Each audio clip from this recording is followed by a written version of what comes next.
За өнөөдрийнхөө хичээлээр 2025 оны 14 дугаар дасгалыг хамтдаа ажиллацгаая. За 14 дугаар дасгал дээр бол хүснэгдэх жишээг ажиглаад соёлын харилцан үйлчлэлийн аль хэлбэр дутуу байгааг өгөгдсөн жишээнүүдээс сонгорой гэж байна.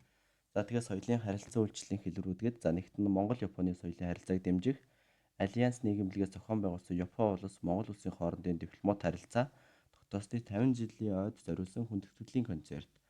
За хоёрт нь нэг хэсэг хүн амын соёлын амьдрал нөгөө хэсгийнхтэй адилсан өмнөх соёлоосоо илүүд үзэх үр дүн юм а гэж байна. За тэгээ цэг цэгийг нөхөрөө гэсэн байна. За тэгэхээр та бүхэн бичлэгээ зогсоож агаад дасгалаа хийх гэж үзээрэй. За би брэнд дээр нь энэ өгөгдөл орж ирсэн байна. Муу адил бичлэгээ зогсоож агаад дасгалаа хийх гэж үзээрэй. За соёлын даяар шил сэдвийн хүрээнд үздэг нэг ойлголт бол энэ соёлын харилцан үйлчлэлийн хэлбэрүүд гэж байгаа. За энд бол 3 хүчин зүйлийг авч үздэг.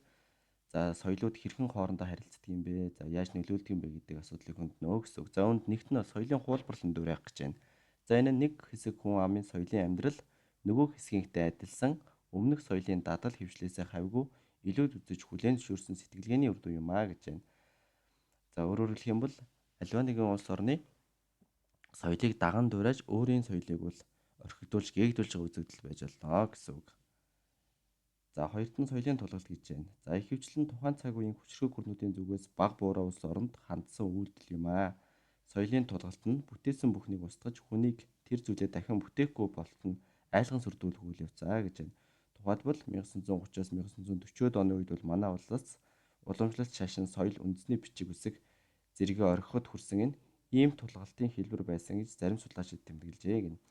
За өөрөөр хэлэх юм бол Орос улсаас бол манай үндэсний бичгийг бол авчин гадуурхаж устгаад за оронд нь бол кирилл бичгийг шилжиж байгаа үзэгдлийг бол соёлын тулгалтын үзэгдэл гэж үзэж байна гэсэн үг. За энэ нэг хвчлэн хүчрхэг гүрнүүдийн зүгээс хүч буруу улс оронд руугаа хандсан үйлдэл байх нэ. За соёлын солилцоо гэнэ. За энэ нь илүү ерөнхий ойлголт бөгөөд улс үндэстэн угсаатны соёл харилцан үйлчлэх хэлбэрүүд юм а гэж байна. За тухайлах юм бол за сурагч солилцоо байж болно. За Монгол сурагч, Япон сурагч хоорондоо солилцоод хэрхэн яа сургуулийн хөтөлбөртөл одоо сургуультай хэрхэн яа суралцдаг юм бэ гэдгийг бол туршлага солилцож болно. За энэ соёлын хуулбарлалын жишээ бол за шинэ жил байж болно. Монголчууд шинэ жилийн баяр бол монголчуудын баяр биш ч гэсэн за Орос эсвэл ануу зэрэг улс орнуудыг даган дуурайж хийдэг болсон гэсэн үг. За дасгалаа харцгаая. За энэ брэнд дээр тэгэхээр Монгол-Японы соёлын харилцааг дэмжих энэ нийгэмлэг хөтөлбөр нь болохоор соёлын солилцоонд тулгуурласан байх нь. За харин нэг хэсэг хүн амын соёлын амьдрал нөгөө хэсгийгтэй адилсан өмнөх соёлоос илүүд үзэх төр төрх нь л соёлын хуулбарлан дуурайлтынх нь жишээ болж байна гэсэн үг. Тэгэхээр хоёр жишээ өгөгдсөн маань гурав дахь дээр нь соёлын тулгалтын жишээ дутуу байна гэсэн үг. За тэгэхээр соёлын тулгалт нь аль вэ гэдгийг хамтдаа олцгоё. За аад нь тулга 85 настай бөгөөд түүний аав нь халах, ээж нь бурайд хүн байсан. Тулга халах болон бурайд гэр бүлийн уламжлалт ёс заншлыг мөн чанарыг ойлгосон нэгэн бөгөөд тэрхүү соёлоо үр хүүхдтэй зааж сургаж ирсэн. За энэ бол соёлын тулгалтын жишээ биш байхаа. Энэ бол соёлын дархлааны жишээ гэдэг ч юм уу те.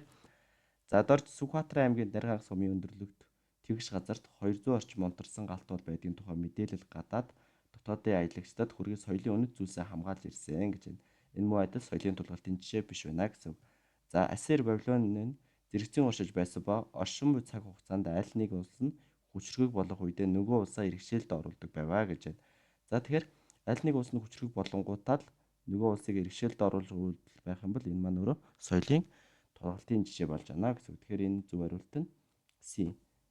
За D нь бол одоо дээдлийн өгөгдөлтэй адилхан байна. За E нэг хэсэг хүн амын соёлын амьдрал нөгөө хэсгийгтэйгээ гээд муу адил өгөгдөл өгсөн байна гэсэн. Тэгэхээр D2 биш ээ гэсэн үг. За B брэнд дээр.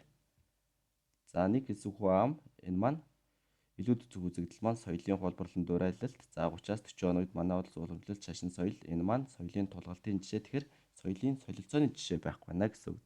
За хамтдаа соёлын солилцоог олцгоё. За энийг сайн уншсан биш гэдгийг мэдсэн. За дорж Сүхбаатарын аймгийн Дарганх сумын өндөрлөг тэгш газарт 200 орчим унтарсан галт бол байдаг тухай мэдээлэл. За энэ биш сайн уншсан. За энэ соёлын тулгалтын жишээ давтсаж जैन те тэгэхээр биш байх нь. За бүтээсэн бүхнийг устгаж хүнийг тэр зүйлээ дахин бүтээхгүй болтол нь. За энэ соёлын тулгалтын жишээ байна. Биш.